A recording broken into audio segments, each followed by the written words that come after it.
Hello दोस्तों, नमस्कार नमस्कार नमस्कार। मेरा नाम है शिवांग और स्वागत है आपका एक नए कहानी के साथ कहानी विद शिवांग में। राजस्थान एक ऐसा राज्य जिसका नाम सुनते ही बड़े बड़े महल, विश्व प्रसिद्ध पैलेस या फिर फोर्ट्स का ही ख्याल आता है। शायद इसलिए ही इस राज्य में हर महीने लाखों लोग घूमने के लिए पहुंचते हैं। लेकिन राजस्थान के जैसलमेर शहर से लगभग 20 किलोमीटर की दूरी पर मौजूद है एक ऐसा गांव जहां के बारे में सुनते ही कई लोगों की रूह तक कांप उठती है। इस गांव से एक नहीं बल्कि कई रहस्य और डरावनी घटनाएं जुड़ी हुई हैं। उस गांव का नाम है कुलधरा। भारत की पारंपरिक जमीनों में कई ऐसे राज दफन हैं जो कई वर्षों से उसी तरह ताज़ा और अनसुलझे हैं। ये रहस्य कुछ ऐसे हैं जिन्हें जितना सुलझाने की कोशिश होती है वह उतना ही उलझते जाते हैं। ऐसा ही एक राज राजस्थान के जैसलमेर जिले के कुलधरा गांव में भी दफन है। यह गांव पिछले 200 सालों से वीरान पड़ा है। एक ऐसा गांव जो रात ही रात में वीरान हो गया और सदियों से लोग आज तक नहीं समझ पाए कि आखिर इस गांव के वीरान होने का राज क्या था। कुलधरा गांव के वीरान होने को लेकर एक अजीबोगरीब रहस्य है।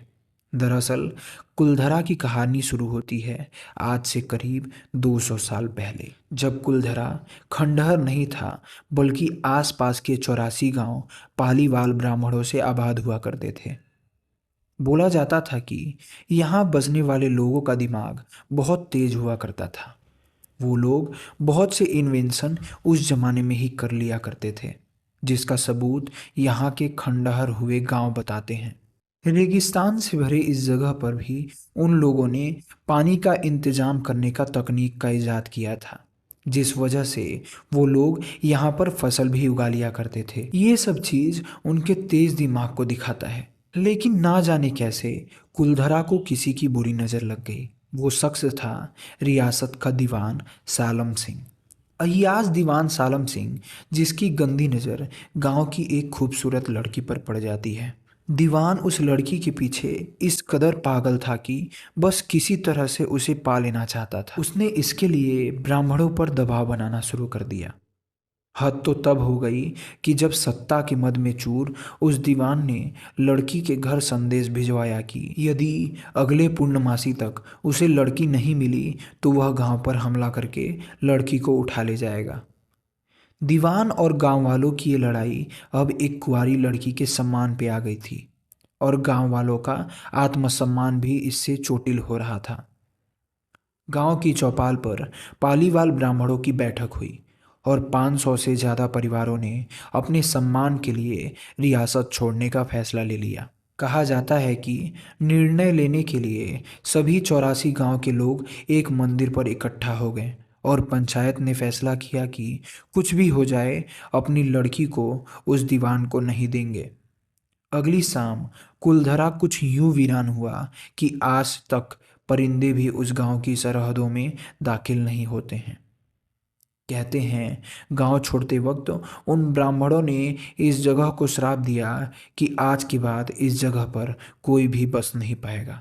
आपको बता दें कि बदलते वक्त के साथ 82 गांव तो दोबारा बन गए, लेकिन 2 गांव कुलधरा और सभा तमाम कोशिशों के बाद भी आज तक आबाद नहीं हुआ। ये गांव अब भारतीय पुरातत्व विभाग के संरक्षण में है, जिसे दिन की रोशनी में सैलानियों के लिए रोज खोल दिया जाता है। कुलधरा गांव में एक मंदिर है जो आज भी श्राप से मुक्त है।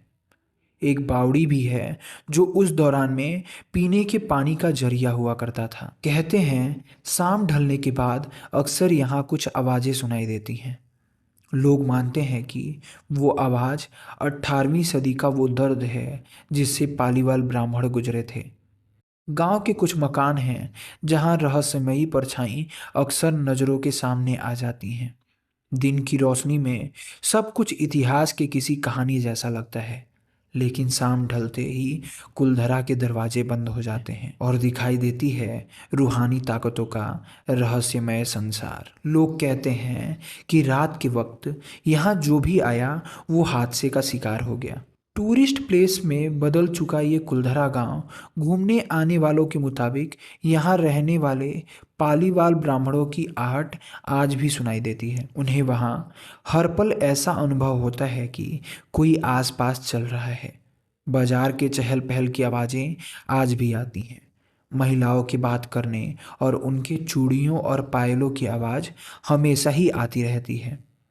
प्रशासन ने इस गांव की सरहद पर एक फाटक बनाया और 2 किलोमीटर लंबा एक बाउंड्री बनाकर इस गांव को घेर दिया, जिसके पार दिन में तो सैलानी घूमने आते रहते हैं, लेकिन रात में इस फाटक को पार करने की कोई हिम्मत जुटा नहीं पाता है।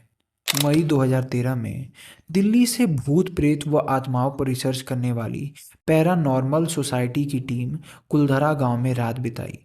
टीम ने माना कि यहाँ कुछ ना कुछ असामान्य जरूर है। शाम के वक्त उनका ड्रोन कैमरा आसमान से गांव की तस्वीरें ले रहा था, लेकिन उस बावड़ी के ऊपर आते ही वो कैमरा हवा में गोते लगाकर जमीन पर आ गिरा। जैसे कोई था जिसे वो कैमरा वहां पर उड़ता हुआ अच्छा नहीं लग रहा था। ये सच है कि कुलधरा से हजारों परिवारों का पलायन हुआ था। ये भी सच है कि कुलधरा में आज भी राजस्थानी संस्कृति की झलक मिलती है। पैरानॉर्मल सोसाइटी के उपाध्यक्ष अंशुल शर्मा ने बताया था कि हमारे पास एक डिवाइस है जिसका नाम गोस्ट बॉक्स है। उसके माध्यम से हम ऐसी जगहों पर रहने वाली आत्माओं से सवाल पूछते हैं। कुलधरा में भी ऐसा ही किया गया था। जहाँ कुछ आवाज़ें आईं तो कई असामान्य रूप से आत्माओं ने अपने नाम भी बताए। 4 मई 2013 की रात जो टीम कुलधरा गई थी, उनकी गाड़ियों पर बच्चों के हाथ के निशान भी मिले। इतिहासकारों के मुताबिक पालीवाल ब्राह्मणों ने अपनी संपत्ति, जिसमें भारी मात्रा में सोना चांदी और हीरे जवाहरात थे, उसे जमीन के अंदर दबा रखा था। यही वजह है कि जो कोई भी यहाँ आता है वह जगह जगह खुदाई करने लग जाता है, इस उम्मीद से कि शायद वह सोना उनके हाथ लग जाए। यह गांव आज भी जगह जगह से खुदा हुआ मिलता है। मुझे नहीं पता कि ये गांव कैसे खाली हुआ, कैसे वीरान हुआ, लेकिन अगर ये कहानी सही है तो मेरा सलाम है उन 84 गांव के उन लोगों को जिसने एक लड़की की इज्जत के बदले अपना ये गांव छोड़ना ही सही समझा। तो आई होप आपको भी ये वीडियो अच्छी लगी हो। वीडियो अच्छी लगी हो तो वीडियो को लाइक करें, वीडियो को लोगों तक शेयर करें और चैनल को सब्सक्राइब करें। मिलते हैं किसी और कहानी के साथ किसी और दिन। तब तक के लिए टेक केयर ऑफ़ योरसेल्फ।